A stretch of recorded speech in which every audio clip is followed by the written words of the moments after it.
எல்லாருக்கும் வணக்கம். எல்லாருக்கும் வாராகி அம்மாவோட அருள் கிடைக்கணும்னு வேண்டிக்கிறேன். பொதுவாக எல்லா மனுஷனுக்கும் உரியது தான். நான் எந்த குறை இல்லாமல் வாழணும், நான் நினச்சதெல்லாம் நடக்கணும், ஒரு வெற்றிகரமான ஒரு ஆளாக இருக்கணும், ஒரு நல்ல வசதி வேணும், என் பிள்ளைங்க நல்லா இருக்கணும், என் வம்சம் நல்லா இருக்கணும். எல்லாருமே அது மனுஷனுக்கான இயல்பு தானே அது. நம்ம எல்லாம் அப்படியே ஒருத்தர் எங்கள்கிட்ட சொன்னார், கிட்டத்தட்ட ஒரு 2 months இருக்கும்னு நினைக்கிறேன். ஒரு மிகப்பெரிய, அதாவது எப்படி சொல்கிறதுனா, அரசு பதவியில் ஒரு மிகப்பெரிய இடத்துல அவர் இருக்கார். சரிங்களா? அவர் எங்ககிட்ட கேட்டது ஒன்று தான், ஐயா எங்கள் வம்சமே கடைசி வரைக்கும் கஷ்டமே படக்கூடாது, அதுக்கு என்ன பண்ணலாம் அப்படின்னு. அதாவது அது ராஜா வம்சமாக இருந்தாலும் சரி, ஒரு 3 தலைமுறைக்கு அப்புறமா மேக்சிமம் அது ரொம்ப டவுன் ஆகிறதுக்கான வாய்ப்பு தான் இருக்குது. அதாவது ஒன்றும் இல்லை, ஒரு மிகப்பெரிய ஒரு கோடீஸ்வரர்கிட்ட, மேக்ஸிமம் பில்கேட்ஸாக என்னன்னு சரியாக தெரில, எனக்கு அந்த பேர் எனக்கு மறந்துடுச்சு. அவர்கிட்ட நம்ம கேட்டப்ப, ஐயா நீங்கள் ரொம்ப ஏழ்மையான குடும்பத்துலேருந்து வந்திருக்கீங்க, இப்போ திருப்பி அதாவது ஏன்னா நீங்களாம் அவங்க அப்பாலாம் சைக்கிள் ஓட்டிக்கிட்டு இருந்தார், சைக்கிளில் போயிட்டு வந்துட்டு இருந்தார்.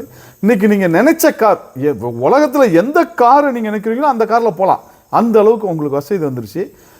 உங்கள் மகன் பேரன் எல்லாம் இன்னும் எதுலலாம் போவாங்களோ தெரியல, அவங்க விமானத்தில் போகலாம், இல்லை வேறு எங்கேயாவது எங்கேனாலும் எதுனாலும் அவங்க ஏன்னா அந்தளவுக்கு சொத்து இருக்குது இல்லையா, அந்தளவுக்கு பணம் இருக்குது. அதனால் அவங்க சொல்கிறாங்க, அந்த நிருபர்கள்லாம் கேள்வி கேட்கும்போது அந்த மாதிரி சொன்னாங்க, அவங்கெல்லாம் நீங்கள் இந்த மாதிரி இருக்கீங்கன்னா உங்கள் பிள்ளைங்க எந்த அளவுக்கு போகும்னு தெரியலையேன்னு. அப்போ அவன் சொல்கிறான், கவலையே படாதீங்க, என் பேரன் கண்டிப்பாக சைக்கிளில் தான் போவான் அப்படின்னு. ஏன்னு கேட்டிங்கன்னா, அந்த கம்ஃபர்ட் ஜோன், இப்போ எனக்கு வேறு வழி இல்லை, நான் பொழைச்சே ஆகணும் அப்படிங்கிற ஒரு கட்டாயத்துக்கு நான் தள்ளப்பட்டேன். தேடல் இருந்தது. நான் அடுத்தடுத்து எப்படிலாம் நம்ம ஜெயிக்கணும் அப்படின்ட்டு நான் முயற்சி பண்ணேன். பயங்கரமான முயற்சி, விடாமுயற்சி. சரிங்களா? அதுக்கேற்ற மாதிரி நான் என்னுடைய மைண்டை அந்த மாதிரி கொண்டு போனேன். நான் ஜெயித்தேன். என் மகன் நான் கம்ஃபர்ட்டான ஒரு ஜோனை உருவாக்கிட்டேன். அதாவது நல்ல ஒரு பாதுகாப்பான ஒரு இதை நான் கொடுத்துட்டதுனால கண்டிப்பாக அவன் எந்த வேலையும் சரியாக செய்ய மாட்டான். என் பேரன் அதை விட ரொம்ப கம்ஃபர்ட்டாக இருப்பான். ஏன்னா பிறந்ததுலேருந்து, இவனாவது ஓரளவுக்கு பரவாயில்ல, அவன் பிறந்ததுலேருந்தே இன்னும் ரொம்ப செல்வ செழிப்பாகவே வளர்ந்துறதுனால அவனுக்கு வேறு அந்த எண்ணங்கள் எதுவுமே செயல்படாது. அவன் படம் சாப்பிடுவான், ஜாலியாக இருப்பான், கடைசியில் ஒன்றும் இல்லாமல் போயிடுவான், அப்புறம் சைக்கிளில் தான் அவன் சுற்றுவான் அப்படின்னு அவர் சொன்னார். சரிங்களா? அப்போ என்னன்னு கேட்டிங்கன்னா, நீங்கள் பாருங்கள், பெரும்பாலான பணக்காரர்கள், இப்போ நான் அந்த ஐயாட்ட சொல்லிட்டேன், கவலையப்படாதீங்க, உங்கள் பேரப்பிள்ளைகள் கஷ்டம்தான் படும் அப்படின்னு. அவர் கொஞ்சம் கோவப்பட்டார், அப்புறம் பேசிட்டு அப்புறம் வச்சிட்டார். சரிங்களா? அதாவது ஏன்னா நம்ம எப்பயுமே பிள்ளைகள் கஷ்டப்படக்கூடாது, நம்ம பிள்ளை நான் பட்ட கஷ்டத்தை பிள்ளை படக்கூடாதுன்னு எந்த தகப்பனோ தாயோ நினைக்கிறாங்கன்னா அந்த பிள்ளை கண்டிப்பாக கஷ்டப்படும். இல்லைன்னா அந்த பிள்ளைக்கு பிறந்த பிள்ளை டோட்டலாக 0 ஆயிரும் கண்டிப்பாக. ஏன்னா இப்போ ஒன்றும் இல்லை, ஒரு காக்கா கூட்டத்தில் பார்த்திங்கன்னா ஒரு கழுகு சேர்ந்துக்குது. சரிங்களா? இந்த காக்கா என்ன நினைக்குதுன்னா, அது எல்லாமே காக்காவாக நினச்சிக்கிச்சு, அது அந்த கழுகுன்னு தெரியல அவங்களுக்கும். அது தெரியாமல் இந்த கழுகுக்கு நம்ம நம்ம கழுகு குஞ்சு நம்ம கழுகாக இருக்கோம் அப்படிங்கிறதே இதுக்கும் தெரியல. ஏன்னா சேர்ந்துருக்கிற இடம் எங்கே? காக்கா கூட்டத்தில். சரிங்களா?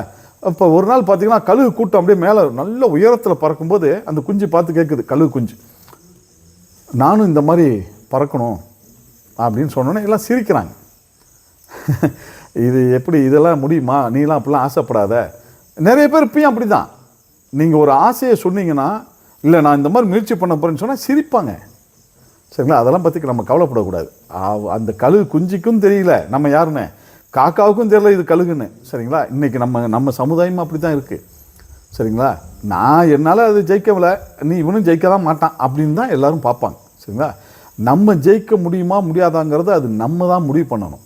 அடுத்தவங்ககிட்ட நீங்கள் ஆலோசனை கேட்டாலே அவங்க முடிஞ்சு போச்சு. அவன் இன்றைக்கி 90% பேர் கெடுத்துட்டு போயிடுவான். சரிங்களா? இப்போ ஒரு நாள் பார்த்தீங்கன்னா இடி இடிக்குது, மழை பெய்யுது.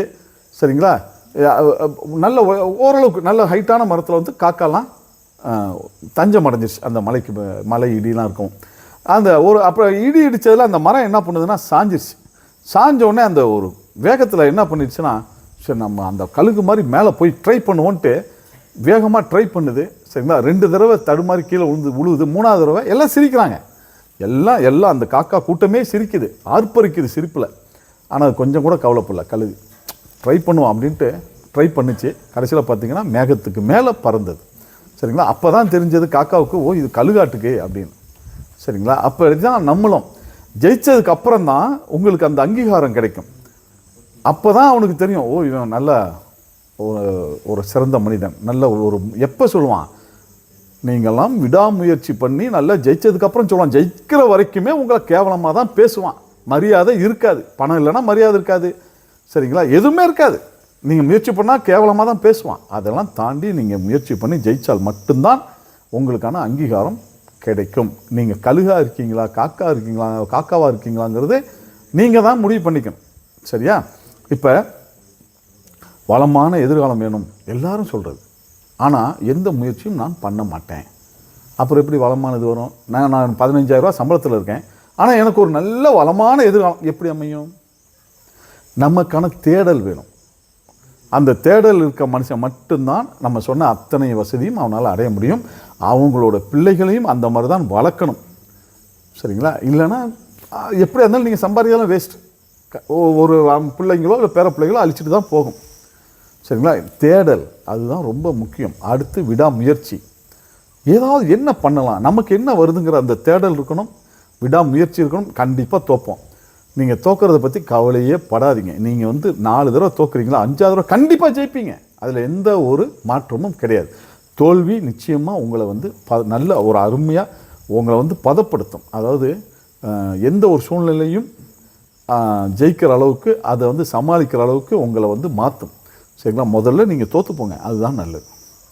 அதுக்கப்புறம் வெற்றிங்கிற ஒன்று தேடி வந்துடும். நீங்கள் அதெல்லாம் அது தேடி போக தேவையில்லை. தோக்க அது தேடி நெருங்குதுன்னு அர்த்தம். சரிங்களா? ஆனால் எப்படி முட்டாள்தனமான ஒரு நம்படுக்க போயிட்டுருக்கூட கண்ணா அப்படின்னான்னு இலக்கு இல்லாமல் இருந்தீங்கன்னா ஒன்றும் பண்ண முடியாது. சரிங்களா? இலக்கு இருக்கணும், தோல்வி அடையணும். சரிங்களா? அந்த தோல்வி உங்களை வெற்றியை நோக்கி கண்டிப்பாக கொண்டு போகும். சரிங்களா? அதனால் நான் எனக்கு எல்லாமே வேணும் அப்படின்னு நீங்கள் சும்மா அம்மா கிட்டேயோ இல்லை வேறு எந்த கடவுளாக இருந்தாலும் சரி அப்படி வேண்டுறது, அதை விட முட்டாள்தனம் எதுவும் கிடையாது. நான் இதை நோக்கி போக போகிறேன், எனக்கு ஒரு வழியை காட்டு, அவ்வளோதான். நான் எப்படியாவது ஜெயிக்கணும், அதுக்கான அதாவது எப்படின்னா ஒரு தகுதியை கொடு. சரியா? அதை தாங்கிக்கிற கெப்பாசிட்டியை கொடுங்க, வலிமையை கொடுங்கன்னு தான் நம்ம கேட்கணும்.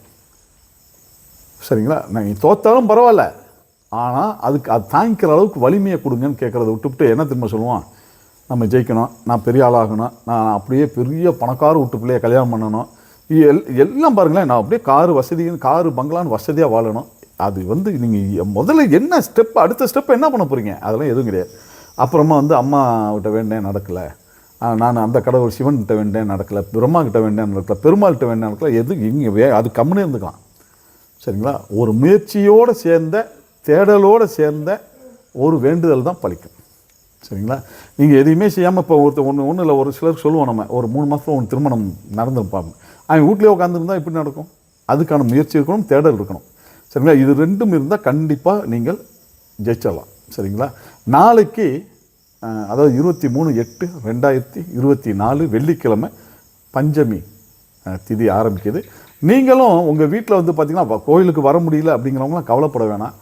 ஈவினிங் ஒரு 6 மணிக்கு மேலே, சரிங்களா, ஏதாவது உங்களுக்கு ஒன்று மந்திரம் தெரிஞ்சால் ஏதோ ஒரு சிம்பிளான ஒரு மந்திரம் சொல்லுங்கள், இல்லைனா வாராகி மாலை சொல்லுங்கள். இல்லை எனக்கு எதுவுமே தெரியாதுன்னா நீங்கள் ஒரு சும்மா இன்றைக்கெலாம் எல்லா கையிலையுமே மொபைல் இருக்குது, ஏதாவது ஒரு வாராகி சம்மந்தப்பட்ட ஒரு பாட்டு இல்லைனா வேறு ஏதோ ஒரு மந்திரம் அது மாதிரி பண்ணிவிட்டு நீங்கள் மனசார இப்போ நான் என்ன சொன்னனோ அந்த முயற்சியோடு சேர்ந்த அந்த வேண்டுதலை வைங்க. சரிங்களா? உங்களுக்கு என்ன முடியுதோ அதை செய்யுங்க. கிழங்கு வைக்கலாம், இல்லை கடலை வைக்கலாம், இல்லை ஏதோ ஒரு பழத்தை வைங்க. சரிங்களா? எதுவுமே இல்லைன்னா ஒன்றும் இல்லை, ஒரு தேங்காய் உடைச்சி தண்ணியை வைங்க. அதுவும் இல்லையா, ஒரு பஞ்சபாத்திரம் தண்ணியாவது வைங்க. சரிங்களா? ஒரு கல்கண்டு இருந்தால் முடிஞ்சால் கல்கண்டு வைங்க. மனசார வேண்டுங்க. ஒரு ஃபோட்டோ இருந்தாலும் பரவாயில்ல, இல்லை ஃபோட்டோ இல்லை ஃபோட்டோ கூட என்கிட்ட இல்லை அப்படின்னா மனசார மனசுக்கு, அதாவது இன்னொன்று என்னன்னா மன ரீதியாக கும்பிட்றது, மனசுலேயே கும்பிடுறது, மனசுலேயே பூஜை பண்ணுறதுங்கிறது அது இதை விட ரொம்ப பெரிய விஷயம். சரிங்களா? நம்ம இதயத்தில் வச்சு பூஜை பண்ணுற மாதிரி அது. சரிங்களா? நம்ம கோயில் அந்த சாமிக்கிட்ட நம்மளே ஒரு பூவை போட்டு ஒரு அபிஷேகம் பண்ணுற மாதிரி எல்லாம் பண்ணுறது, நம்ம மனசுலேயே நினைக்கிறதுங்கிறது இதயத்தில் வச்சு பூஜை பண்ணுற மாதிரி அது நிச்சயமாக பெரிய பலனை தான் கொடுக்கும். சரிங்களா? நாளைக்கு அதனால் பஞ்சமி, நீங்கள் உங்களால் முடிஞ்சதை நீங்கள் செய்யுங்க. நிச்சயமாக கண்டிப்பாக அதில் பலன் 100% கிடைக்கும். சரிங்களா? என்றைக்கும் எல்லாருக்கும் நல்லதே நடக்கட்டும்னு அம்மாகிட்ட வேண்டிக்கிறேன். நன்றி, வணக்கம்.